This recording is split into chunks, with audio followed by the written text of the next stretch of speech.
በስመ አብ ወወልድ ወመንፈስ ቅዱስ አሃዱ አምላክ አሜን። እንኳን በነሐሴ 11 ቀን ታስበውና ተከብረው ለሚውሉ ለቅዱሳን በዓላት በሰላም አደረሳችሁ አደረሰን። ቅዱስ አባ ሞይስስ ጻድቅ።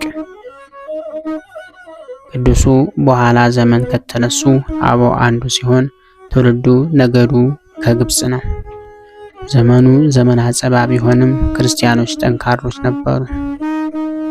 አባ ሞይስስ ከክርስቲያን ወላጆቹ ተወልዶ ገና በልጅነቱ ወደ ትምህርት ቤት ገብቷል። የዘመኑ ትምህርት ሁለት ወገን ሲሆን አንደኛ የሃይማኖት ትምህርት፣ ሁለተኛ ደግሞ ፍልስፍና ነበር። ጻድቁ ምርጫው የቤተ ክርስቲያን ትምህርት ነበርና ቅዱሳት መጽሐፍትን ተምሯል። እንደሚገባ ተምሮ ስለነበረም ድቁናን ሹመውት ተግቶ አገልግሏል። ከጥቂት ዘመናት በኋላም በተሻለው ጎዳና እግዚአብሔርን ሊያገለግል ተመኘ። ይህችን ዓለም የሚንቃት ዘንድ ወደደ። መልካም ምኞትን መፈጸም ለእግዚአብሔር ልማዱ ነውና የልቦናውን ተምኔት ፈጸመለት። ከከተማ ወጥቶ ቁራጭ ጨርቅ ለብሶ ገዳም ገባ። እዚያም በረድኤነት ያገለግል ገባ። በፍጹም ልቡ በትህትና እግዚአብሔርን ደስ አሰኘ። በጉብዝናው ወራትም ይህንን መርጧልና ገዳሙንም ሲያገለግል እረፍትም አልነበረውና በመነኩሳት ዘንድ እጅግ ተወዳጅ ሆነ። ከጊዜ በኋላ በቅተሃል ብለው አበው ከአመክሮ ወደ ምንኩስና፣ ከምንኩስና ወደ አስኬማ አሸጋግረውታል።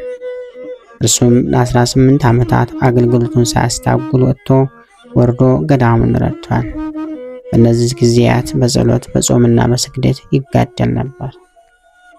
በጠባዩም ትዕግስትን፣ ትህትናን፣ ተፋቅሮን የሚያዘወትር ነበር።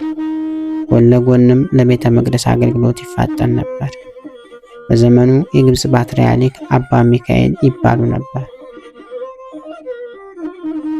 አውሲም በምትባል አውራጃ ኤጲስቆጶስ አርፎባቸው ማንን ልሹም እያሉ ይጨነቁ ነበርና እግዚአብሔር ስለ አባ ሞይስስ ገለጸላቸው። አባ ሚካኤል ለሕዝቤ የሚጠቅም መልካም እረኛ አገኘሁ ብሎ ደስ አለው።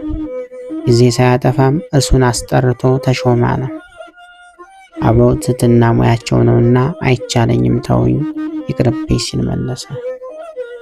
በሚካኤል ግን የሚሾም መቼ በሰው ፈቃድ ሆነና በእግዚአብሔር ፈቃድ እንጂ ብሎ ዕለቱን ሹመውታል።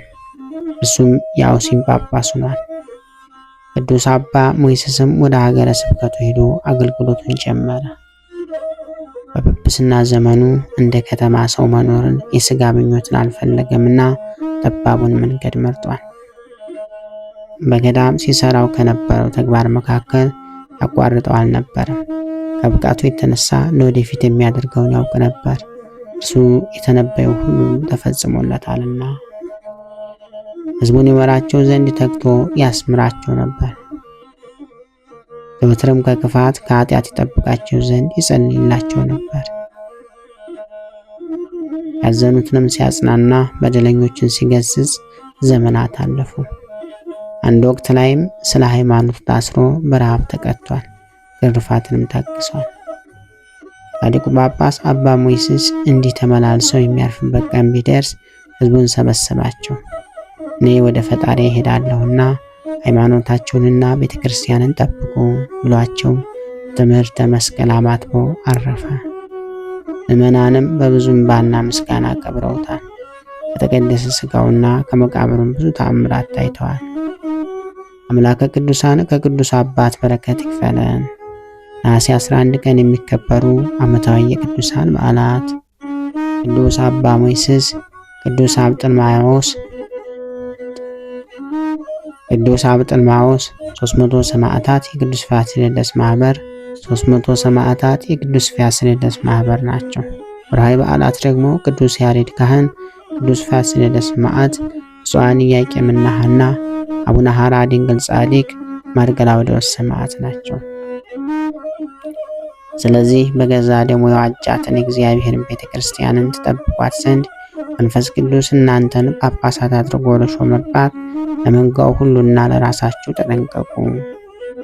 ከሄድኩ በኋላ ለመንጋው የማይራሩ ጨካኞች ተኩላዎች እንዲገቡባችሁን ያውቃለሁ። ስለዚህ 3 ዓመት ሌሊትና ቀን በእንባ እያንዳንዳችሁን ከመገሰጽ እንዳላቋረጥኩ እያሰባችሁ ትጉ። ሐዋርያት ሥራ ምዕራፍ 20 ከቁጥር 28። ክብር ምስጋና ይሁን አንድ አምላክ ለሚሆን ለአብ ለወልድ ለመንፈስ ቅዱስ ስም እስከ ዘላለሙ አሜን። ወስብሐት ለእግዚአብሔር ወለወላዲቱ ድንግል ወለመስቀሉ ክቡር። ይቆየን።